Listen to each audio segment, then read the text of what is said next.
Mananaw na din mga lego. Ato lang tama. Pwede bang senior? Mao ni padong sa Kanumantad Narabay mga Falls. hagdan-hagdan ra ba daghan. Sa kayak sa ako daanan. Kaya naguro nga di na siya. Sige, una na laman muli ha. Kaya hindi ko pa. Doon kaya nga to. Balik naman ko. Oo. Balik naman lamang ko. Sige lang naman to. Daghan din na oy mga hagdan-hagdanan pero di man kayo habog.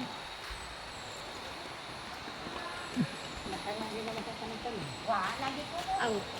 Lari kay. Huwag ka man kakanan. Dali. Di naman yun nung kayo dito habog ko diri ra. Kanalang ko yung bakulit dito. Hello vlogs. Naday ni karon sa municipality of Kandihay, Barangay Kadapdapan. So atong site is gitawag nga Kanumantad Falls, the tallest falls in the province of Bohol, and it has a 79 meters tall.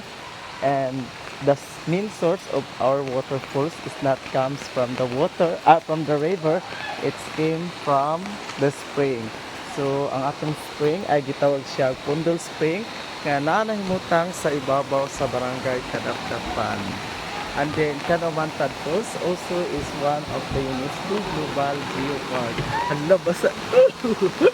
Alam mo. Sige, okay na. Okay na, mag-ilis na ko. Nadaghang mga Okay, so ang Kanumantad Falls na siya lima ka area nga pwede liguan. So, mo ni siya ang first one na pwede na ito liguan. Pwede pa rin makalukso, makadive, makatumbling, o bisan isa pa yung gawin. Buhaton diha sa tubig kay laom siya, 11 feet ang kalaw mo.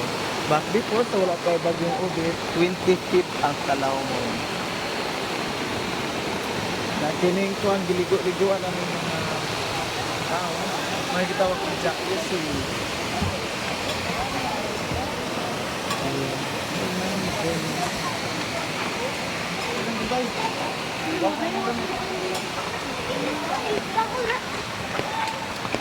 Oh, nari na. Ha?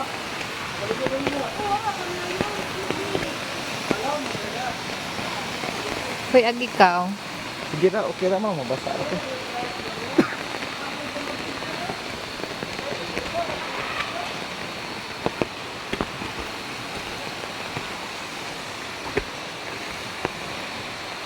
Inyang ato ra bang tubig karon ma'am kay katunga ra ang ni agas kay ang katunga tuwa sa irrigation sa rice terraces na supply po siya tubig.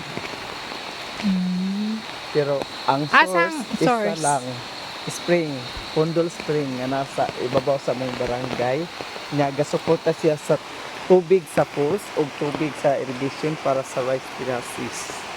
Kay diri sa Barangay Kadapdapan duha atong tourist ay ang atong site. So, the rice terraces o kining waterfalls.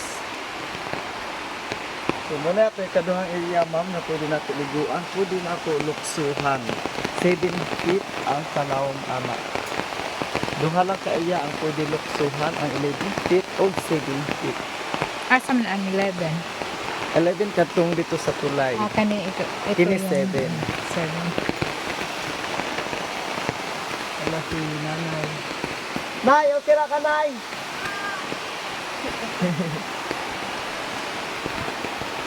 So, mga taghan na kahoy sa ibabaw. Muna magbantay-bantay pod ka o naay mahulog na laya niya. Sanga. Kaya para karon timpuan.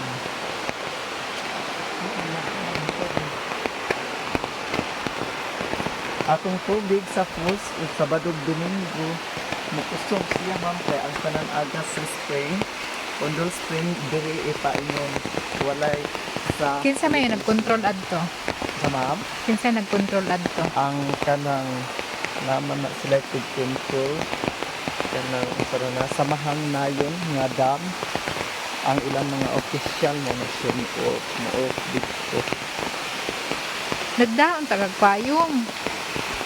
Sige ra.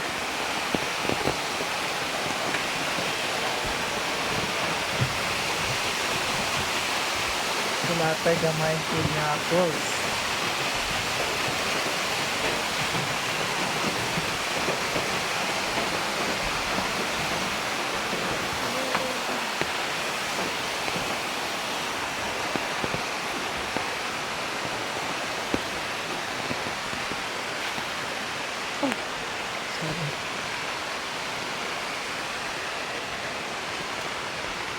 Ang Kanumantad Falls na discover siya adtong 2010 na discover siya ah, gipublish siya sa public 2010 na nasikat siya pagka 2017 hangtod karon. Gipublish 2010 and then ning sikat og start 2017. At 2017 kay bago gi-publish kay di pa man ayo sa mahibaw-an taga doon pa nakahibaw. So mo natin ang Kanumantad Falls. unsa man ang kanang murag formation nga Mga ingan? near nila ay sakuan lang na siya ma'am sa weather or sa time na siya nga usahay ug muinit og ayo mag-anam og kahit. Pwedeng mangunaw. Pwede kayo ma'am.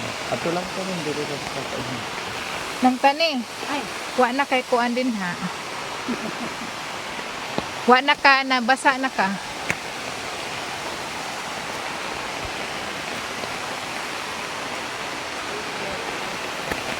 Wa na ko mag-expect nga munganhi ko kay Kanumantad. I love Kanumantad Falls. Pwede ka ito ma-activate ko. Kay arang uwa na dito ni sementeryo. Mauning ingani na mga porma kay wow. So, naadiri atong tulo ka area nga pindiliduan. Kanang ubos sa falls, ang pananang kalawmon ana is 4 feet, kunya diring sunod 5 feet, nya ka 2 feet lang to siya. Kana tong 2 feet mo. Ansa to kadto? Nang tungod gid sa falls is 4 feet lang siya o tagaliog. Kani. Kini 5 feet lapas gid siya sa tao. Na kini natay 2 feet pero pinakadangog nga area nato na siya. Pwede ko na nang manghunaw. O pwede kayo ma'am, manawag lang ako sa nang pangningan do nga ang mga bata sa atong mga